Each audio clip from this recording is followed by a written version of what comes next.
حضرت ابو امبا خولانی رضی اللہ عنہ بیان کرتے ہیں،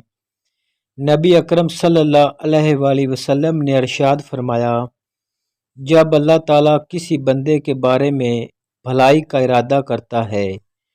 تو اسے آزمائش کا شکار کر دیتا ہے، اور جب اسے آزمائش کا شکار کرتا ہے تو اسے مشقت کا شکار کر دیتا ہے۔ لوگوں نے عرض کی، یا رسول اللہ، اسے مشقت کا شکار کرنے سے مراد کیا ہے؟ نبی اکرم صلی اللہ علیہ وآلہ وسلم نے ارشاد فرمایا، وہ اس کے اہل خانہ اور مال کو اس کے لیے نہیں رہنے دیتا۔ محمد بن خالد رضی اللہ عنہ نے اپنے والد کے حوالے سے اپنے دادا سے یہ روایت نقل کی ہے، وہ نبی اکرم صلی اللہ علیہ وآلہ وسلم کے صحابی تھے۔ وہ بیان کرتے ہیں،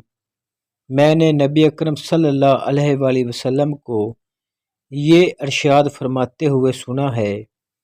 بے شک بندے کے لیے جب اللہ تعالیٰ کی طرف سے کوئی مقام طے ہو چکا ہو